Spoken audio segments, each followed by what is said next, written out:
My son died 15 years ago in a devastating accident. I saw him in the casket, felt his cold skin, and tossed frozen dirt into his grave. But last night at 3:27 inches the morning, my cell phone rang. His name flashed on the screen, and when I answered, I heard his confused voice asking, "Mom, where am I?" It's completely dark in here. How can your heart keep beating when you hear the voice of someone you buried? But before I continue, check if you're subscribed to the channel and write in the comments where you're watching this video from. We love to know how far our stories are reaching. My name is Alara Vance, and for 15 years, I lived with a hole in my chest where my heart used to be. My son Liam was only 17 years old when he died in a motorcycle crash. An impaired driver ran a red light on a slick, freezing rain-slick night in March and hit him head-on. In that moment, my knees buckled when the phone rang at 11:42 p.m. It was the Royal Victoria Hospital. "Miss Alara Vance, mother of Liam Vance?"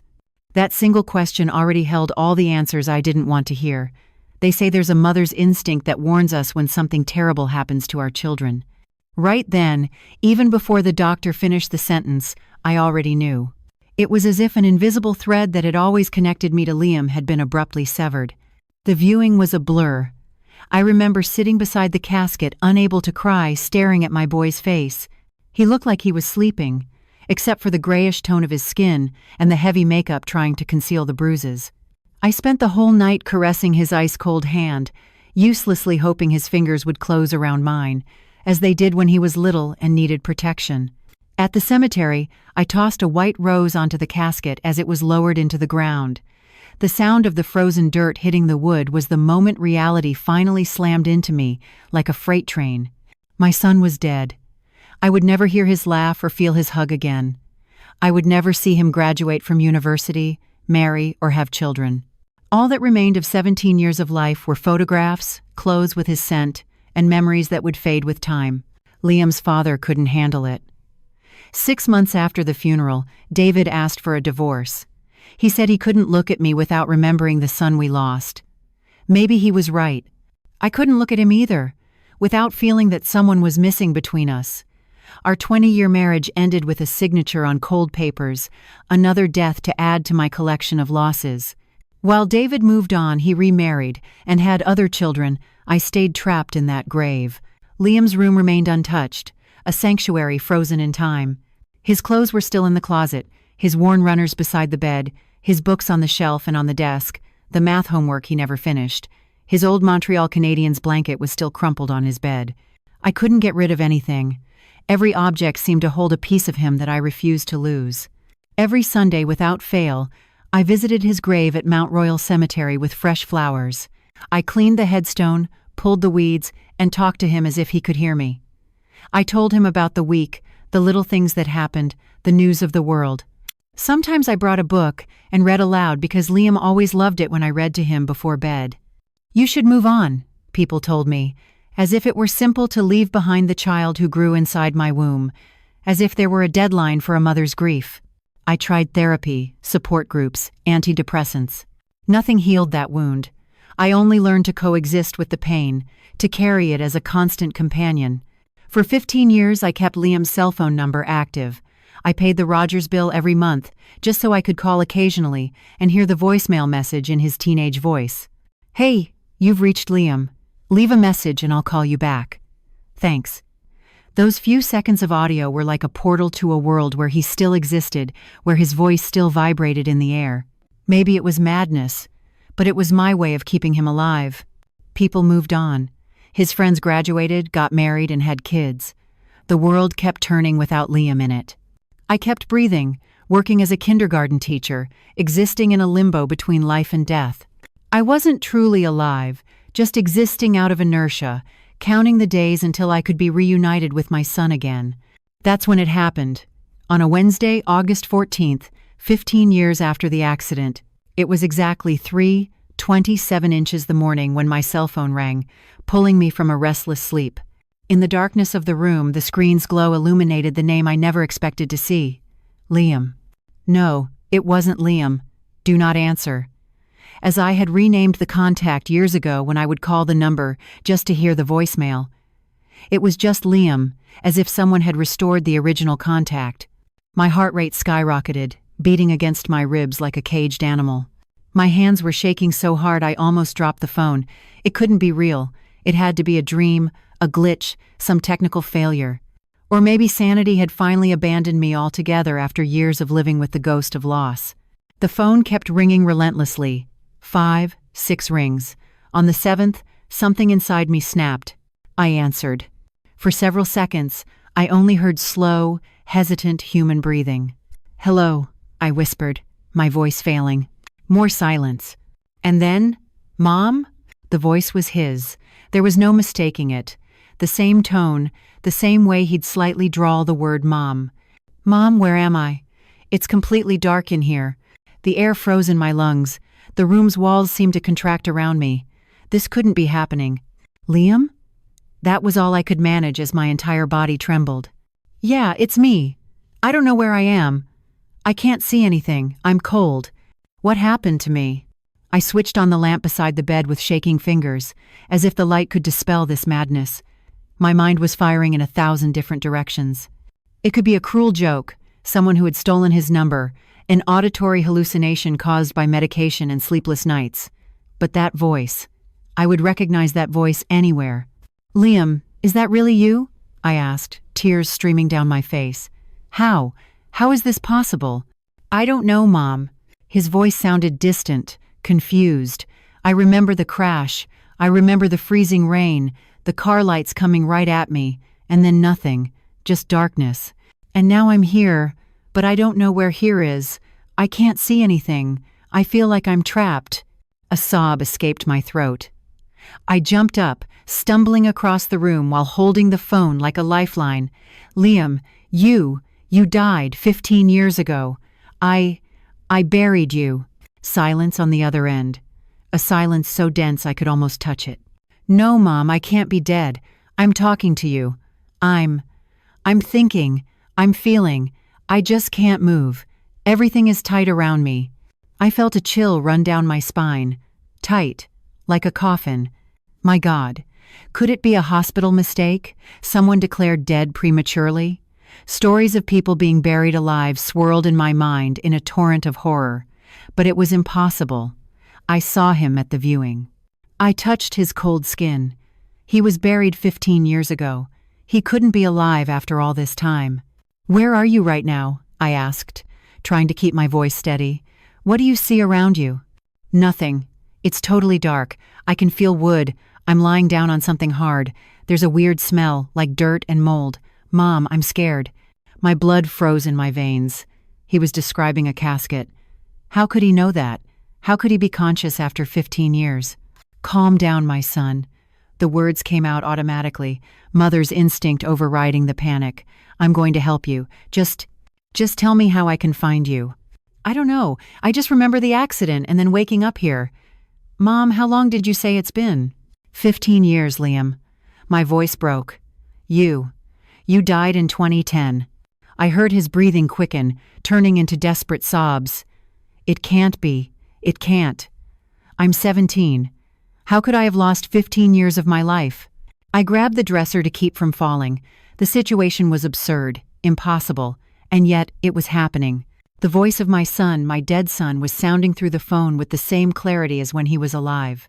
"Liam, I'm going to find you, okay? I'm going to find a way." Even I didn't believe what I was saying, but the desperation in his voice drove me to promise anything. "Just don't hang up. Please don't hang up. The battery's dying, Mom." The panic was palpable in his voice. "The phone's flashing. I don't want to be left alone in here." "Wait, Liam, how are you calling me? Where did you get a phone?" The questions exploded in my mind, searching for some logic in that madness. It was in my pocket, my old cell phone. I don't know how it still works, but the screen says the battery is almost dead. His old cell phone, the same one that was buried with him at his request in the will he wrote at 16 during a phase when he was obsessed with his own mortality. At the time, we thought it was just a teenage whim, but we respected his wish. "Liam, listen to me." I tried to organize my chaotic thoughts. "Do you remember Mount Royal Cemetery in Montreal? That's where we buried you. On the eastern slope, near the big maple tree. If you're in the casket, that's where you are." "Cemetery?" His voice trembled. I'm really dead?" "I don't know anymore, son. I don't know what's happening, but I'm coming there right now." "Mom, the battery's almost." His voice began to cut out. Scared. "Please, help me." Liam, hang on. I'm coming." I screamed into the phone, but only heard the call-ended signal. He had hung up, or the battery had died. Trembling, I tried to call his number back. Nothing. Just the automated message saying the number was not in service, as if those brief minutes of conversation had never happened. I didn't stop to think about the logic or the impossibility of the situation. I threw a jacket over my pajamas, grabbed my car keys, and ran out to the garage. It was nearly 4 a.m. when I drove like a maniac through the deserted streets of Montreal, running red lights, my heart beating so hard it felt like it would explode. The cemetery would be closed at that hour, but I knew the night security guard, Mr. Gilles. Over years of Sunday visits, we had formed a silent friendship. He always let me stay a few minutes past closing when I lost track of time talking to Liam's grave. I parked haphazardly at the cemetery entrance and ran to the guard booth. Mr. Gilles was sleeping in a chair, but woke up startled by my frantic pounding on the glass. "Miss Ilara? What happened? It's 4 inches the morning." "I need to get in, Gilles, now. It's urgent. It's about my son." He looked at me as if I had lost my mind. And maybe I had. "Your boy? But Miss Ilara, I know it seems crazy," I interrupted, "but I need to go to his grave right now. Please." Something in my desperate look must have convinced him because he nodded, grabbed a bunch of keys and a flashlight. "I'll go with you. It's not safe to be alone out here in the dark." I didn't have time to thank him. I was already running down the stone path I knew so well, illuminated only by the light of the waning moon. Mr. Gilles was right behind me, panting, trying to keep up with my frantic pace. 15 years of visiting the same spot creates a precise mental map. Even in the darkness, I knew how to find the way to Liam's grave. Left at the Molson Mausoleum, right at the angel statue, follow the maple path to the big maple tree. And there, beneath the shadow of the centuries-old tree, was the marble headstone with his name. Liam Eduardo Vance, 1993, 2010. Beloved son, forever in our hearts. I fell to my knees in front of the grave, the world spinning around me. What did I expect to find? What was I looking for? A call from beyond the grave didn't mean I could dig him up and find him alive. 15 years is too long. Even if there had been some mistake, even if he had been buried alive, a thought that sent shivers of horror down my back, there would be no way to survive that long underground. "Miss Ilara," Mr. Gilles approached, concerned. "Are you all right?" I didn't answer. My eyes were fixed on the earth over the grave. Firm, intact soil, covered by a carpet of well-kept grass that I myself had planted years ago. No sign of disturbance. Nothing to indicate that someone or something had emerged from there. "He called me Gilles," I murmured, without taking my eyes off the grave. "My Liam called me less than half an hour ago." The watchman placed a hand on my shoulder, his voice gentle. "Ilara, you had a nightmare. It happens when we lose someone we love." "It wasn't a dream!" I screamed, pushing his hand away. I was awake. I answered the phone. It was his voice. I started scraping the grass with my fingernails, trying to dig, to claw at the dirt with my bare hands. It was madness. I knew it. A grave is almost 6 feet deep. I would never be able to reach the casket that way. But reason had abandoned me the moment I heard my son's voice on the phone. "Miss Ilara, please." Mr. Gilles grabbed my wrists, preventing me from continuing that useless attempt. "You'll hurt yourself. This isn't normal." And I broke down in tears, smearing my face with the dirt from my hands. "He said it's dark. He said he's trapped. He's scared, Gilles." I sobbed uncontrollably. "How can I leave him like that? How?" The watchman helped me up, supporting me as I trembled. "I'm going to take you home. You're very upset. Tomorrow, everything will look different." But I knew it wouldn't. Nothing would be the same after that call. If I couldn't dig up my son with my own hands, I needed to find another way to understand what was happening. "His phone," I murmured, as Mr. Gilles guided me out of the cemetery. It was with him in the casket. How could it work after so many years? How could it have battery? How could it get a signal down there? The watchman didn't answer, probably thinking I was delirious. And maybe I was. Maybe the loneliness and grief had finally corroded what was left of my sanity, and I was hallucinating, creating an alternative reality where my son could still contact me somehow. I drove home in a daze, eyes fixed on the dark road ahead of me. Mr. Gilles insisted on following me in his car to make sure I got inside safely. I promised him I would try to rest, that I would call my doctor in the morning. White lies to calm a good man who was worried about me. As soon as I closed the door, I rushed to the phone and tried to call Liam's number again. Nothing. The same message that the number was not in service. I tried 10, 20 more times, always with the same result. I sat in the kitchen shaking, trying to organize my thoughts. I needed help. I needed someone who would believe me, or at least pretend to believe while I figured out what was happening. David, Liam's father. If there was anyone who could understand, it would be him. Even with our relationship deteriorated after the divorce, we shared a love for our son. I looked at the clock. 5:12 a.m. Too early for a normal call. But this had stopped being a normal situation. I dialed his number, which I still knew by heart, even after all these years.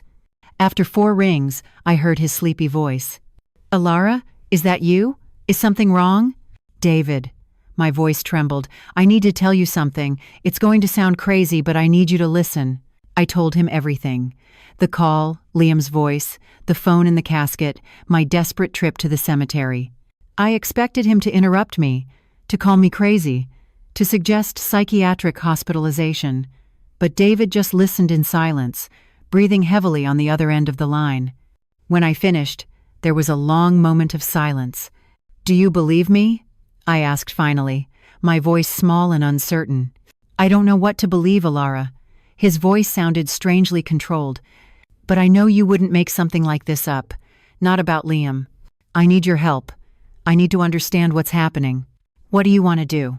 "Exhume the body." The words came out before I could think. "I need to be sure, David. I need to see what's down there." More silence. Then, "You know that's almost impossible, right? We'd need court authorization. It's going to take time, and even if we get it, 15 years, Alara. There won't be much to see." "I know, but I need to try. If there's the slightest chance that some mistake happened." "I'll be there in an hour," he said, surprising me. "We'll talk in person." I hung up the phone and sat in the kitchen darkness, motionless, trying to process everything that had happened during that surreal morning.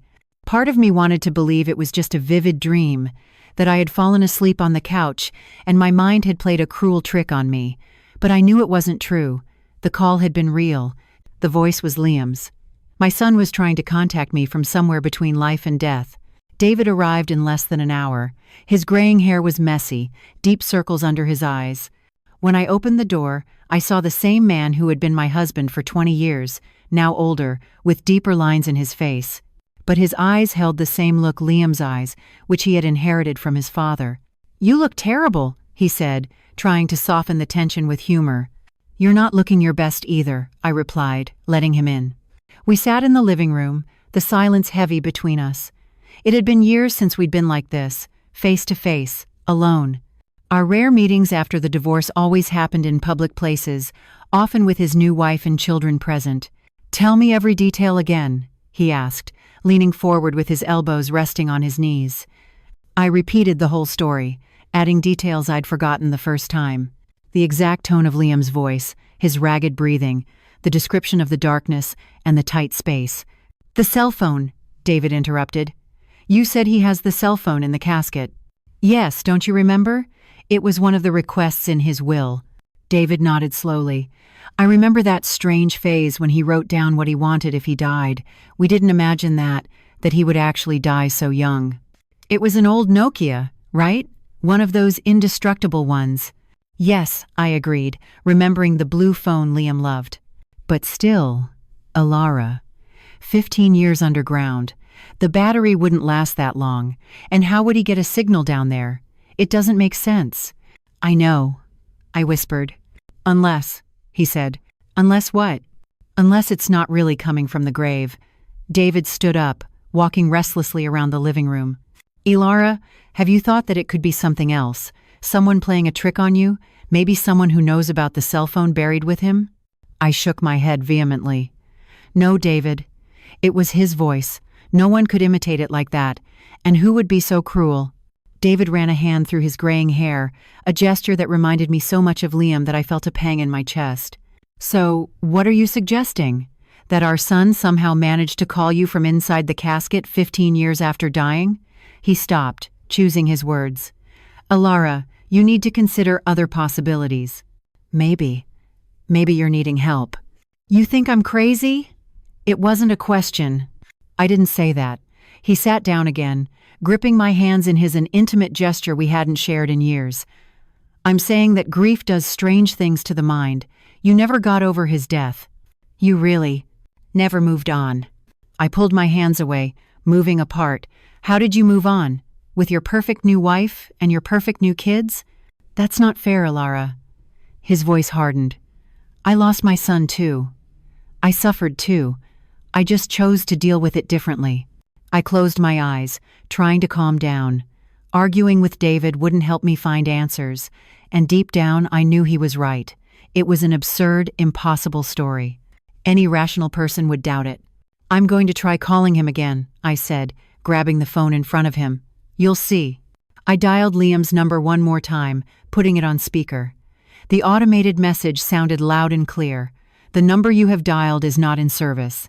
See? David said gently. Ilara. The phone in my hand started vibrating, interrupting him. On the screen, the name Liam flashed again. It's him, I shouted, almost throwing the device. Are you seeing this? Are you seeing this? David's face went pale. He was seeing it. There was no denying it. With trembling hands, I answered the call and put it on speaker. Liam? I called out, my voice barely working. Mom. His voice sounded distant, choppy, as if the connection was bad. Mom. I managed to charge the phone a bit. There's a light now. David raised a hand to his mouth, eyes wide with shock. He was hearing the same voice I was. Liam, I called louder. Your dad is here with me. We're on speaker. Dad? His voice seemed more alert. Dad, is that you? David swallowed, tears in his eyes. Yes, son, it's me. What's happening to me? Why are they saying I'm dead? I remember the accident, but then everything is hazy. I looked at David, unsure what to say. How do you explain to someone that they've been dead for 15 years? Liam, David took the lead, his voice choked. You said there's a light now. What are you seeing? There's a type of flashlight here. It was in my jacket pocket, along with the phone. I don't know how it still works, but I can see a little bit now. I'm in a wooden box. It's small. I can barely move. I felt the blood freeze in my veins. He was describing the casket. What else do you see? David asked, gripping my hand tightly. There's a white cloth, and I'm wearing... Wait, it's not my clothes, it's a suit. I never had a suit like this. The funeral clothes, the suit we bought for him to be buried in. David and I exchanged looks of horror. Liam, my voice trembled. Try to push the lid. See if you can open it. We heard sounds of struggle, groans. I can't. It's too heavy. It feels like there's something on top. Dirt, maybe. David took the phone from my hand, holding it closer to his face. Liam, listen to me. We need to understand what's happening. How long have you been conscious in there? I don't know. His voice sounded frustrated. It's like I just woke up from a long, confusing dream. I remember parts of my life. School, friends, you guys. But there are a lot of blurry things. It's like I've been sleeping for a long time. And the accident. What do you remember? It was freezing rain. Coming back from Jada's house. The bike slid on the curve. I saw the headlights coming at me, very fast. Then pain. A lot of pain. And then nothing. Until I woke up here in the darkness. The description matched exactly what we knew about the accident. The police reports, the witness testimonies. Liam, I called, taking the phone back. What's the last date you remember? March 10th, 2010. A Wednesday. I had a physics test the next day. David and I looked at each other again. March 10th, 2010. the day of the accident, exactly 15 years ago. And do you remember? I hesitated, not knowing how to ask. Do you remember dying? Silence on the other end. Just his irregular breathing. I don't know. His voice was almost a whisper. Now, I remember the pain. Then a feeling of floating, like I was being pulled upward. Bright lights, voices I didn't recognize, and then darkness, until I woke up here. Mom, Dad, am I really dead? How do you answer that? How do you tell your own son that he did die, was viewed, mourned, and buried? Liam, David took over, sparing me from having to answer. Something very strange is happening. We need to investigate. Do you think you can maintain contact with us? How much battery does the phone still have? 30%, I think. I don't know how it's still working after. How long did you say? 15 years, I replied, my voice failing. It's 2025, son. My God, he seemed to be trying to absorb the information. So, I'd be 32 now. It's so weird to think about. It feels like I was in high school yesterday. For him, it really had been. Time had stopped at the moment of the impact that took his life. 15 years in the blink of an eye. Liam, David said, adopting a more practical tone, we need to find a way to verify all this, to understand what's happening. You said you have a flashlight. Can you look around? See if there's anything else with you in the casket. I'll try. We heard sounds of movement, restricted by the small space. There are some dried flowers, a rosary, and an envelope. An envelope? I asked, surprised. What kind of envelope? It looks like a letter. It has my name written on it. The handwriting is yours, Mom. The letter. I had completely forgotten about it. The night before the funeral, I wrote a farewell letter to Liam and asked for it to be placed in the casket. A final message for my son. Words I didn't have a chance to say while he was alive. Can you open it? I asked, remembering the intimate and painful content of that letter, written at the height of despair. Yeah. I'm opening it. My dearest Liam, he began reading aloud. If there's a world beyond this one, know that you're reading these words and feeling all the love your mom has for you. He continued reading, and every word was like a knife piercing my heart. Words written 15 years ago on a night of unbearable pain, now coming back to me in the voice of the son they were addressed to. And one day, when my time comes, we will be together again. Until then, I will love you and miss you with every breath. Your mom. Forever. His voice cracked as he finished reading. You wrote this for me? Yes, I confirmed, tears streaming freely down my face, the night before your funeral. So, it's true. Liam's voice sounded defeated. I'm really dead, buried. But then, how am I conscious? How am I talking to you? It was the question that tormented all of us. A question for which we had no answer. I don't know, son, David replied, putting an arm around my shoulders in a protective gesture that surprised me. But we're going to figure it out. I promise you, we're not going to leave you alone in this. The battery is dying again, Liam said, his voice suddenly alarmed. I only have 10% now. It's going to turn off soon. Liam, listen, I spoke quickly. We're going to try to find out what's happening. We're going to find a way to help you. Just don't despair. It's okay. We're here. We're going to find you somehow. I'm scared, Mom, he whispered, suddenly sounding like the boy who used to run to my bed during thunderstorms. I'm scared of being left alone in the darkness when the battery dies. I'm scared you won't be able to find me. We're going to find you, I promised. Even though I had no idea how to keep that promise. Just hang on. Try to save the battery. Only call if it's really important. Okay, he agreed, his voice weak. Dad, Mom, I love you. We love you too, son, we replied in unison, just like in the old days when he was little and we were tucking him in. The call ended abruptly. The phone screen went back to normal, as if nothing extraordinary had happened. But the tears in David's eyes confirmed that he had heard it too. It wasn't a hallucination. It wasn't madness. Somehow, our son was contacting us from beyond the grave. What do we do now? I asked, wiping my tears with the back of my hand. David got up, pacing the room, his analytical engineer's brain clearly working overtime. We need to be methodical. First, establish the facts. What do we know for sure? We know Liam died 15 years ago. We know we buried him. We know that somehow he's conscious and managed to call us. And what does that mean? David rubbed his face, suddenly looking much older.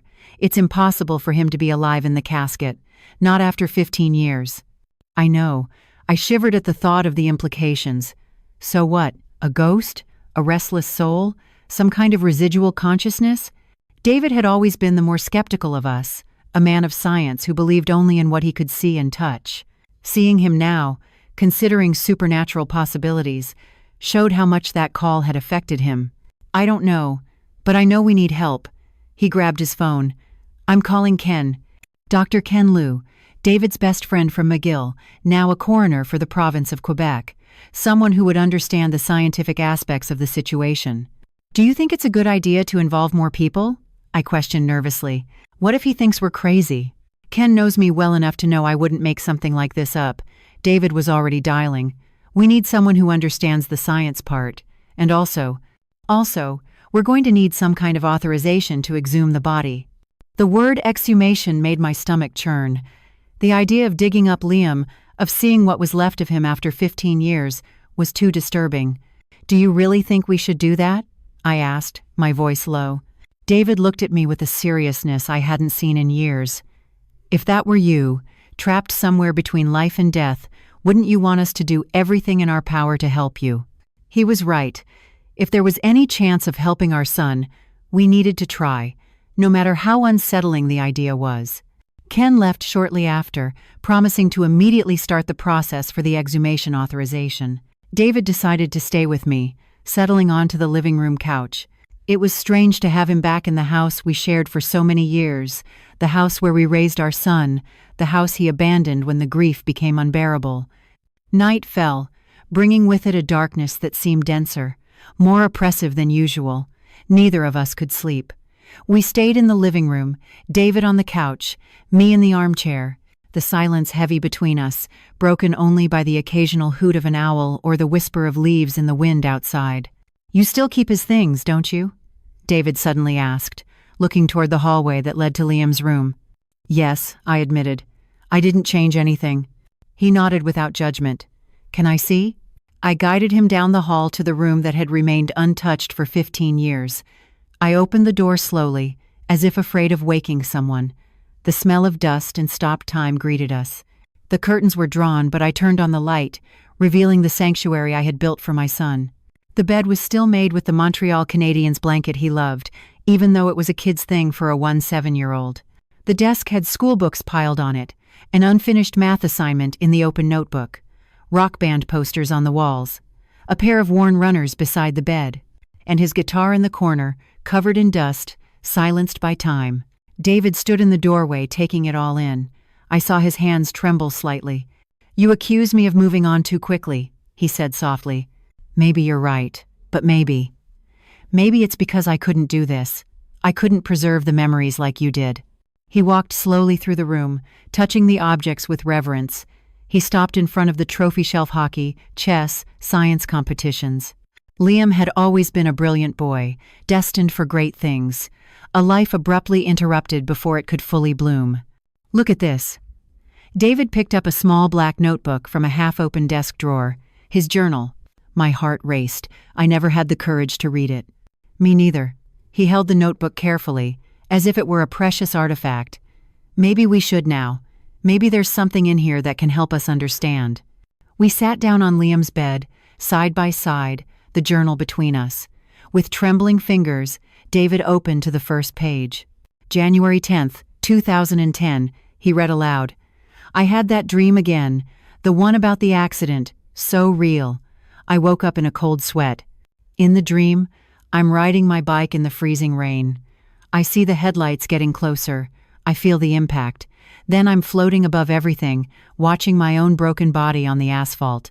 It's terrifying, but also strangely peaceful. We exchanged alarmed glances. The dream's description corresponded exactly to the accident that would take his life 2 months later. A shiver ran down my spine. David continued reading, turning the pages carefully. The entries described the daily life of a normal teenager. Exams, friends, the girl he liked, arguments with his parents. But there was something else, something disturbing that was repeated in several entries. Dreams about his own death. Always the same scenario, always the same feeling of watching from the outside. March 1st, 2010, David read, his voice heavy. Just 10 days before the accident, the dream got more intense. This time, I saw the funeral. I saw Mom crying over my casket. I saw Dad trying to be strong, but falling apart when he thought no one was watching. I saw my friends standing in a circle, not knowing what to say. It's so vivid that I'm starting to wonder if they're really dreams. Or something else. Premonitions. Warnings. I'm scared, but also curious. My breathing failed. Liam had dreamed about his own death, his own funeral, weeks before it happened. He knew, I murmured, stunned. Somehow he knew what was going to happen.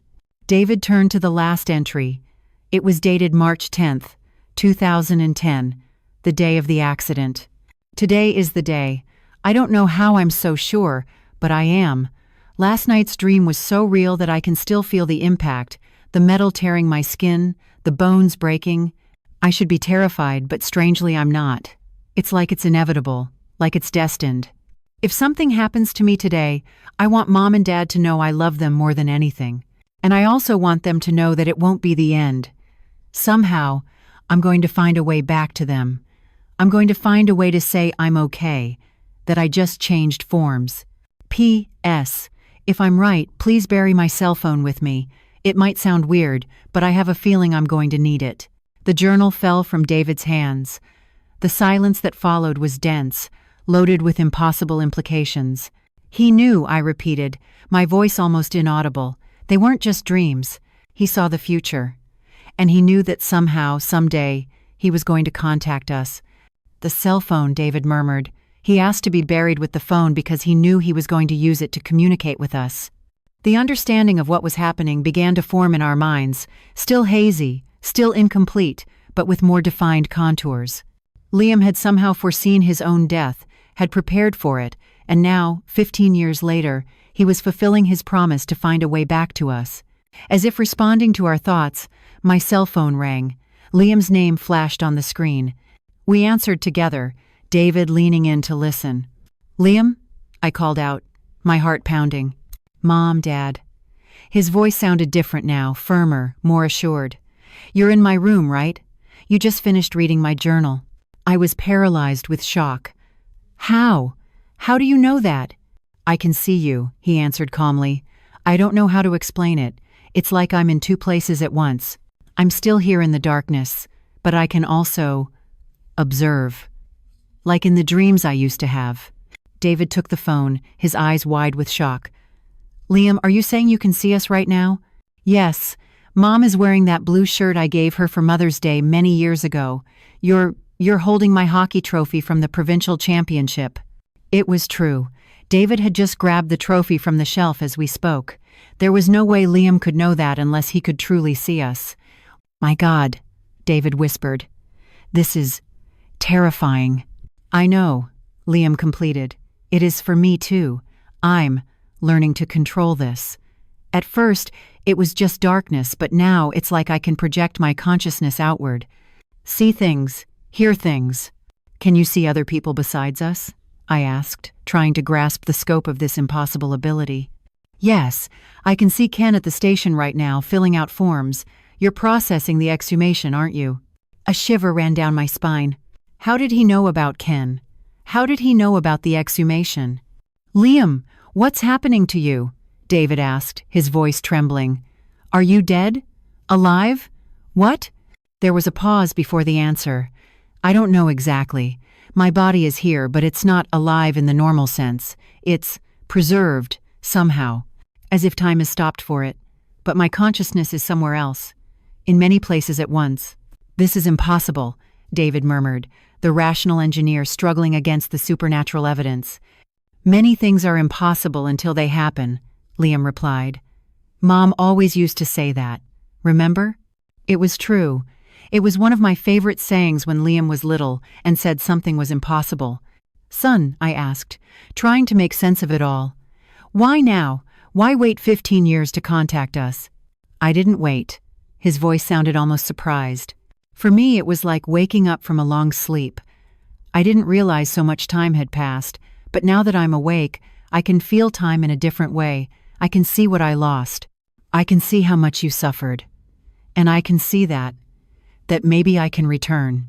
Return? David and I spoke in unison. What does that mean?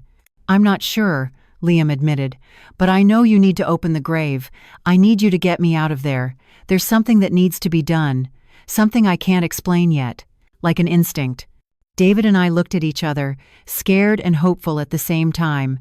The idea of Liam returning, somehow, was as impossible as it was wonderful. We're trying, son, David assured him. Ken is taking care of the paperwork for the exhumation, but it might take days, maybe a week. That's too late, Liam's voice replied. Urgent. The connection is getting stronger, but it's temporary. I feel like there's a window of opportunity. If we miss it, I might not be able to return. How much time do we have? I asked, desperation rising.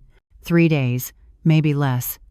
It's hard to explain, but I can feel it, like a tide that rises and falls. I'm at the peak now, but it will start to diminish soon.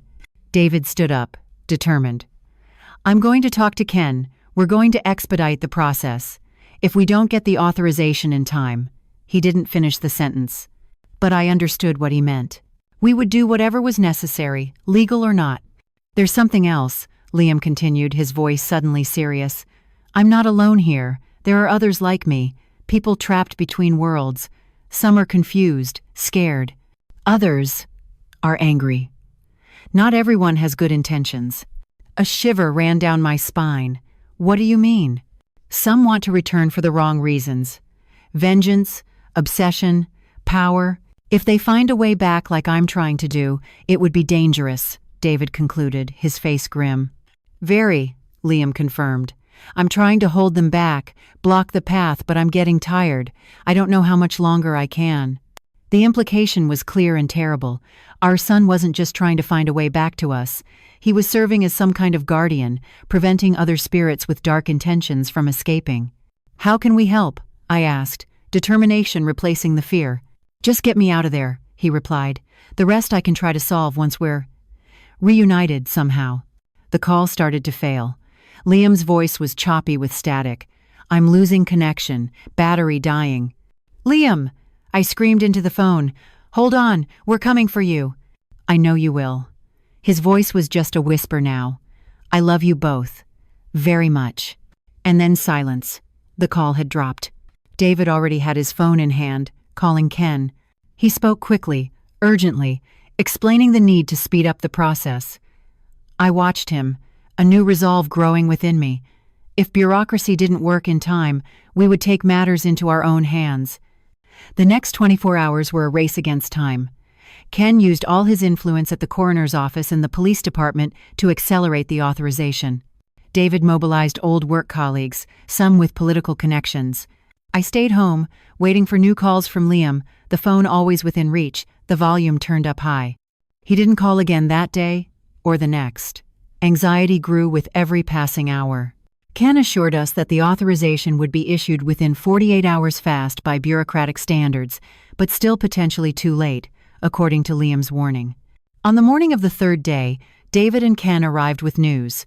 The authorization comes out this afternoon, Ken explained, his face tired from lack of sleep. They scheduled the exhumation for tomorrow morning. That's too late, I replied, remembering Liam's warning. He said 3 days at most. Today is the third day. David and Ken exchanged meaningful looks. We have an alternative plan, David spoke softly, as if afraid of being overheard. It's not legal, but the cemetery watchman, Ken completed, Mr. Gilles. He agreed to let us in tonight after closing. He'll bring the necessary equipment. We'll do everything discreetly. And then? I asked. Even if we manage to open the casket, what will we do? We can't just take whatever we find there. One step at a time, David replied. First, we need to see what's inside. Understand what Liam meant by return. We spent the day in a state of contained anxiety, preparing for the night. Ken brought dark clothing for everyone, flashlights and tools. David prepared the car with fake documents in case we were stopped by the police. I packed food, water, and blankets, acting more out of mother's instinct than logic. By 10 p.m., the cemetery had been closed for an hour. We drove there in silence, each lost in our own thoughts. Mr. Gilles was waiting for us at the back gate, his face grim but determined. "I have everything ready," he said quietly. "The tools are hidden near the grave. No one comes here at this hour, but we need to be fast and quiet." The cemetery at night was a completely different place. Shadows seemed to move between the graves, and the silence was broken only by the occasional hoot of an owl or the rustling of leaves in the wind. We followed Mr. Gilles along side paths, avoiding the main trails where the moonlight made us more visible. Liam's grave, beneath the big maple tree, seemed to be waiting for us. Beside it, hidden under bushes, was a small hydraulic shovel, a mini excavator, the kind used for minor construction in confined spaces. "I borrowed it from the maintenance crew," Mr. Gilles explained. "It will save us hours of manual labor." Ken and David immediately got to work, operating the small machine carefully to minimize noise. The soil over Liam's grave was compacted after 15 years, but the machine cut through it with surprising efficiency. I stood guard, my eyes alert for any movement, my ears sharp for any sound that didn't belong to the night. My cell phone was in my pocket, silent, but ready for any new contact attempt from Liam. After nearly an hour of work, the hydraulic shovel struck something solid. The sound of the machine hitting wood made my heart jump. "The casket," David announced in a whisper. "Now we need to work by hand." The three men grabbed manual shovels and began carefully clearing the dirt around the casket, revealing its contours. I moved closer, unable to stay away at that crucial moment. The casket looked well preserved, protected by the dry soil. "It's a good casket," Mr. Gilles murmured. "Treated wood, sealed against moisture. Explains why it's so well preserved." When they finally cleared enough dirt to expose the entire lid, David and Ken positioned themselves on either side. "Ready?" David asked, looking at each of us. I nodded, unable to speak. Ken took a deep breath, preparing for whatever we might find. Mr. Gilles made the sign of the cross. Together, the two men lifted the casket lid. The smell that escaped was not the smell of decomposition we feared, but a strange, almost medicinal scent. A soft, bluish light emanated from within, illuminating the surprised faces of the men. I pushed my way between them to look. Nothing could have prepared me for the sight that awaited me. Liam was there, his body perfectly preserved, as if he had been buried yesterday. There were no signs of decomposition, no signs of the 15 years that had passed. His face looked asleep, serene. He wore the same dark suit from the funeral, his hands crossed over his chest. Beneath them, glowing with that strange bluish light, was his old cell phone. "My God," Ken murmured, the scientist in him struggling to comprehend the impossible before his eyes. "This can't be real. There should only be bones." David reached out a trembling hand, touching our son's face. "He's warm. Not cold like a corpse, not hot like a living person, just warm." The sight was so surreal, so far outside any known logic or science, that for a moment none of us could move. It was as if time had been suspended inside that casket, preserving Liam exactly as he was on the day of his funeral. Slowly, I moved forward and touched his face. The skin was firm, elastic, like that of a living person, but there was no pulse, no visible breathing. Just that strange intermediate temperature, neither alive nor dead. "The phone," I pointed out. "It's glowing." It was true. The small blue Nokia beneath his hands emitted that supernatural light, illuminating the inside of the casket. When I leaned in to touch it, the screen lit up on its own, displaying a message. "Get me out of here. Take me home. I have little time." We didn't hesitate. David and Ken, with the help of Mr. Gilles, carefully removed Liam's body from the casket. He was lighter than he should have been, as if the matter of his body had been partially replaced by something less dense, less physical. Together, we wrapped Liam in the blanket I had brought and carried him back to the car. The cell phone in his hand continued to glow, now pulsing like a heart, the rhythm accelerating as we drove away from the cemetery. No one spoke during the journey. What could we say in the face of something so far beyond our comprehension? We decided to take him to my house, the house where he grew up, the last place he lived. It felt right. Ken and Mr. Gilles helped us carry him inside, placing him gently on his own bed, in the room that had remained untouched for 15 years. "I've never seen anything like it in my entire career," Ken murmured, still examining Liam's motionless body. "There are no conventional vital signs, but there is also no rigor mortis or any sign of decomposition. It's as if he's in a completely different state of matter." The cell phone in Liam's hand flashed again, displaying a new message. Water, sunlight, music. We looked at each other, confused, until I understood. He's telling us what he needs. I quickly brought a glass of water and pressed it against his lips. To our surprise, he seemed to absorb the liquid, although there was no movement in his throat. I opened the curtains, allowing the rising sun's light to bathe his face. David found the old radio on the nightstand and turned it on to a station playing classical music, the kind Liam always liked. The phone flashed again. "Thank you. Now I need to rest. Tomorrow." Ken and Mr. Gilles left shortly after, promising to return in the morning. Both swore to keep what they had witnessed a secret. David and I remained in Liam's room, one on each side of the bed, watching our son in his impossible state, neither alive nor dead. "What happens now?" I whispered, holding Liam's inert but strangely warm hand. David shook his head. "I don't know. We're in unknown territory. But he asked us to bring him home, and we did. Now we need to trust him." We spent the night in silent vigil. At some point, I fell asleep in the chair beside the bed. I dreamt of Liam, not the teenager I had lost, but an adult man, as he would have been if he had lived. In the dream, he smiled and said, "It's almost time, Mom. Just a little longer." I woke up at dawn to a strange humming filling the room. David had also woken up, looking around confused. The source of the sound was Liam's cell phone, which was now glowing intensely, the bluish light pulsing at an increasingly rapid rhythm. Slowly, almost imperceptibly at first, Liam's body began to change. The skin, which had been deathly pale, gained color. The previously rigid fingers moved slightly. The eyes, closed for 15 years, trembled beneath the lids as if in a deep sleep. "David," I whispered, grabbing his hand. "Something is happening." The humming intensified, becoming almost unbearable.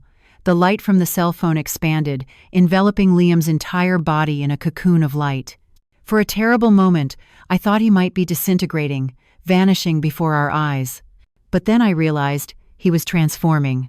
The teenage face softened, the contours subtly shifting, aging. The body beneath the funeral suit seemed to fill out, gaining mass and height. It was like watching 15 years pass in a matter of minutes. Time, recovering its normal course, accelerated. And then, as suddenly as it began, everything stopped. The humming went silent. The light retracted into the cell phone, before turning off completely. The room returned to normal. Illuminated only by the rising sunday, Liam opened his eyes. They were no longer the eyes of a 17-year-old boy, but the eyes of a 32-year-old man, the age he would be now. His face had changed, matured, though it was still unmistakably him. His body had grown, making the funeral suit tighten the shoulders and short at the wrists. "Mom?" His voice was deeper, more resonant. "Dad?" We fell on him in a desperate embrace, tears flowing freely. It was impossible. It was a miracle. It was our son, returning from the dead, not as a ghost or a zombie, but as a living, whole man who seemed to have lived every one of the 15 years he had lost. "How?" That was all David could say, holding Liam's face in his hands, examining him with awestruck eyes. Liam smiled, an adult smile with fine lines at the corners of his eyes that hadn't been there before. "It's complicated. I don't fully understand it myself. Time works differently on the other side," he continued. "It's not linear like it is here. I lived many lives there. I learned things. I grew. When I realized there was a way back, that I could return if the conditions were right." He looked at the cell phone, now plain and ordinary in his hand. This was the link. The connection that kept me tied to this world, and you too were the beacon that guided me back. "But how is this possible?" I asked, still unable to fully believe the miracle before me.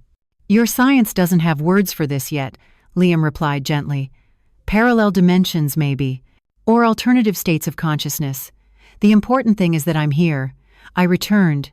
Not exactly as I was, but he looked at his own hands, now larger, stronger, with small scars and calluses that weren't there before. This body reflects the experiences I had there, the growth, the learning, as if I lived those 15 years. Elsewhere, David, ever the pragmatic one, was already thinking of the implications. How are we going to explain this? Legally, you're dead. You don't exist in the system. Liam smiled again.